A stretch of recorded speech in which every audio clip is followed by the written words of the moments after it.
Bonjour, mesdames, messieurs. Je vais maintenant vous parler du régime semi-présidentiel et du présidentialisme. L'analyse des expériences concrètes des régimes parlementaires montre que le modèle dont je vous ai parlé présente un caractère artificiel. Dans la pratique, il est au moins une règle essentielle qui n'est pas respectée, c'est la règle de l'équilibre. L'expérience montre que l'équilibre entre les pouvoirs est toujours rompu et qu'au lieu de collaboration s'instaure entre ces mêmes pouvoirs des rapports de force.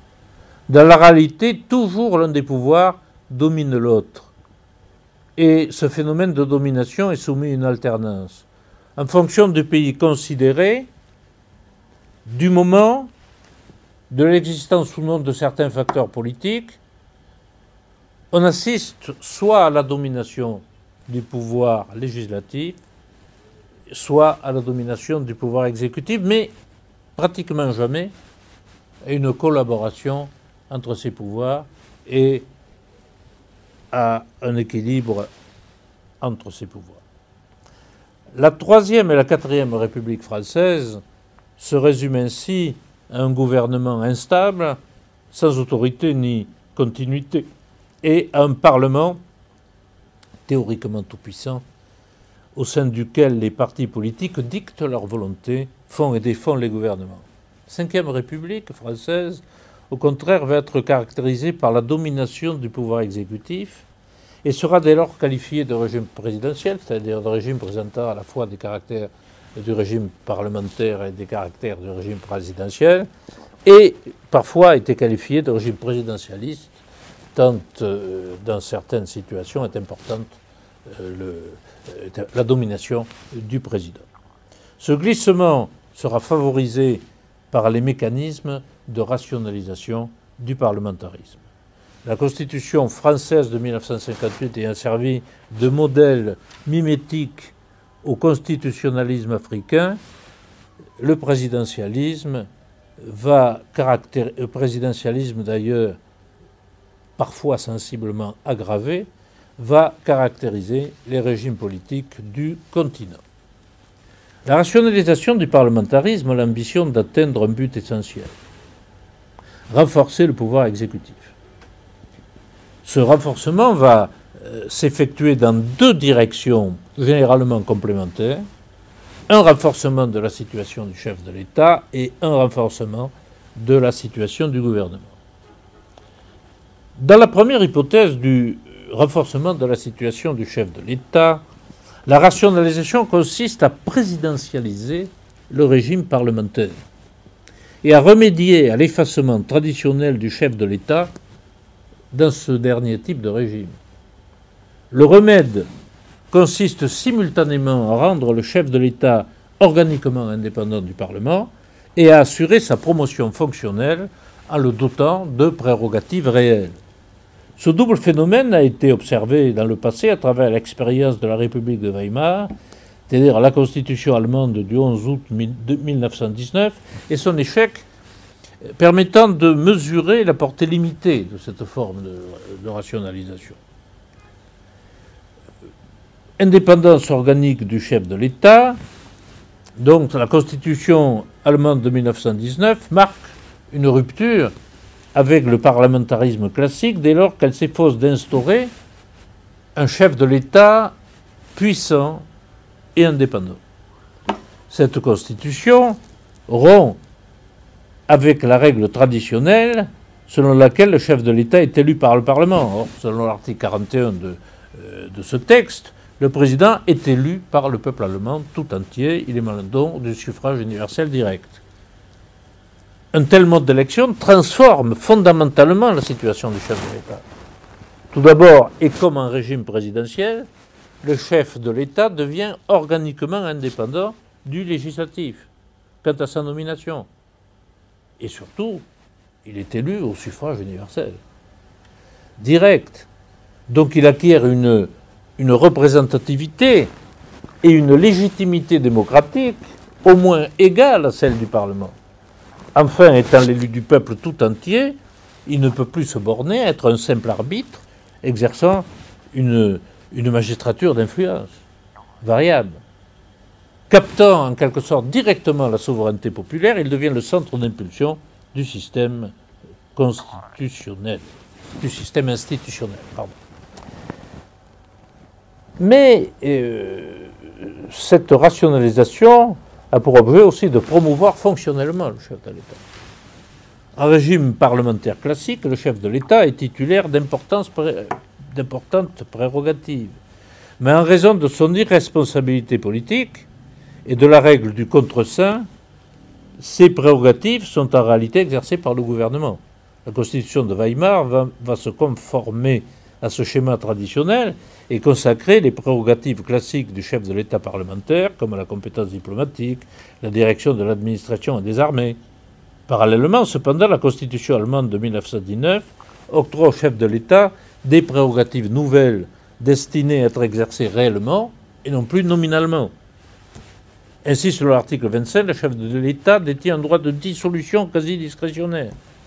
En vertu de l'article 48, sera doté de pouvoirs exceptionnels, lors de circonstances exceptionnelles. L'article 53 lui donnant le droit de révoquer les ministres qu'il a nommés, car responsables devant lui, soit dans une certaine mesure la préfiguration de ce que seront dans la Constitution française de 1958 les prérogatives du présidentiel. Donc la Constitution allemande de 1919 permet surtout d'illustrer la tentative de présidentialisation du régime parlementaire. La rationalisation du parlementarisme ne se borne pas toutefois à cet unique aspect. Elle consiste aussi à renforcer la situation du gouvernement.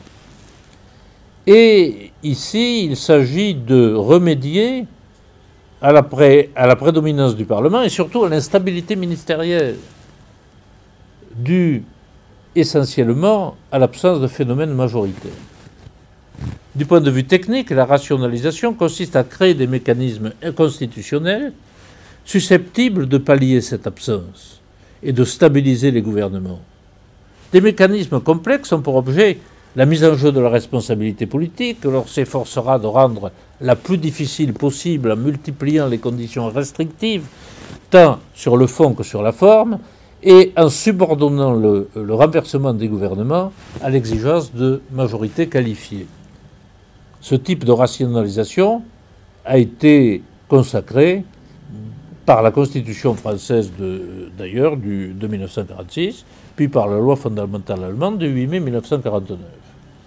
La loi fondamentale allemande du 8 mai 1949, qui est la constitution actuelle de l'Allemagne, instaure un système de rationalisation particulièrement ingénieux, inspiré par les idées forces suivantes: assurer la stabilité gouvernementale en prévoyant, en cas de crise ministérielle, une solution de remplacement, permettre à un gouvernement renversé de continuer à gouverner pour un temps si aucune solution de remplacement n'est possible.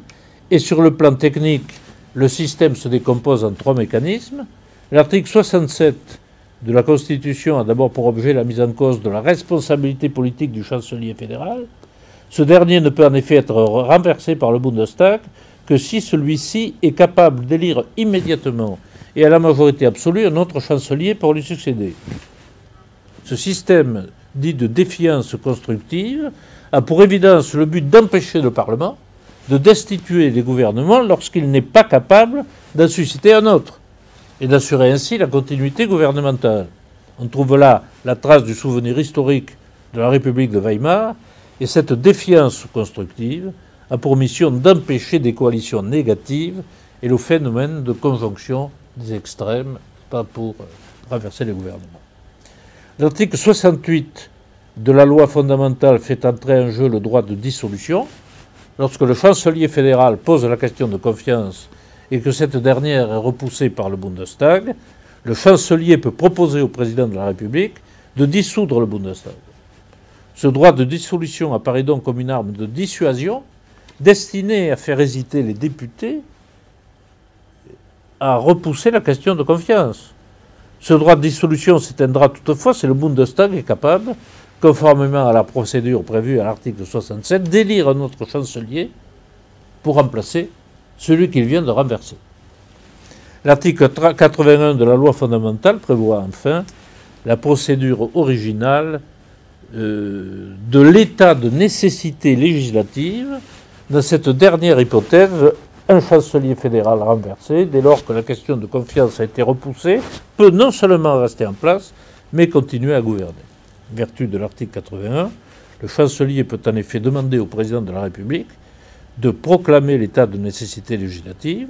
Cela étant fait, le chancelier pourra, pendant une période de 6 mois, faire approuver ses projets de loi par la seule deuxième chambre, le Bundesrat, et ainsi continuer à gouverner en se passant de la confiance du Bundestag. La Constitution française de 1958 a intégré les techniques juridiques de rationalisation du parlementarisme. Le régime qui en est issu a été qualifié de régime semi-présidentiel par Maurice Duverger, voire de présidentialisme par M. Jiquel. Tant est manifeste la prépondérance du président de la République. Or, la Constitution de 1958 a servi de modèle aux constituants d'Afrique francophone. Le présidentialisme va dès lors caractériser le plus souvent les régimes politiques du continent. Ainsi, le président africain est-il le garant de l'indépendance nationale et de l'intégrité du territoire? Il incarne l'unité nationale, tout en étant garant de la Constitution qui assure la continuité de l'État, tout en veillant au fonctionnement régulier des pouvoirs publics. Chef suprême des armées, il nomme aux emplois civils et militaires. Dans ses relations avec l'Assemblée, les présidents de la République africaine ont en général l'initiative partagée des lois avec celle-ci. Ils promulguent les lois dans un délai déterminé, généralement 15 jours, mais peu avant l'expiration du délai de promulgation, demander une nouvelle délibération sur celle-ci ou certains de ses articles. Il peut faire échec à l'intervention du Parlement en soumettant directement une question au référendum, si celle-ci est d'intérêt national, ou est relative à l'organisation des pouvoirs publics, ou à une incidence sur le fonctionnement des pouvoirs publics. Si la Constitution congolaise abrogée de 1992 ne permettait pas le pouvoir d'ordonnance au président de la République, celle de 2002 et la plupart des constitutions africaines le lui reconnaissent. Plusieurs constitutions, enfin, reconnaissent au président l'arme ultime qu'est la possibilité de dissolution de l'Assemblée, sous certaines conditions toutefois. Le judiciaire n'échappe pas à l'emprise du président de la République, qui est en général président du Conseil supérieur de la magistrature. Il nomme souvent les membres de la Cour suprême. Si, d'ailleurs, l'indépendance du pouvoir judiciaire est formellement affirmée par la Constitution, c'est parfois le président de la République qui en est le garant. Au Bénin, il nomme les magistrats sur proposition du ministre de la Justice, garde des Sceaux, après avis du Conseil supérieur de la magistrature. Dans la majorité des États, il nomme le tiers des membres de la juridiction constitutionnelle. Donc, les pouvoirs, des pouvoirs considérables, les pouvoirs spéciaux et pouvoirs exceptionnels couronnent cet arsenal des pouvoirs présidentiels africains. Donc, élu au suffrage universel, le président africain est un président omniprésent. Il n'est pas de domaine dans lequel il ne puisse intervenir, et ce présidentialisme peut être aggravé par l'insuffisance, voire l'ineffectivité des mécanismes de contrôle. Donc ces pouvoirs des présidents dans les constitutions africaines sera approfondi dans un autre cadre, celui des travaux avec les tuteurs. Je vous remercie de votre attention.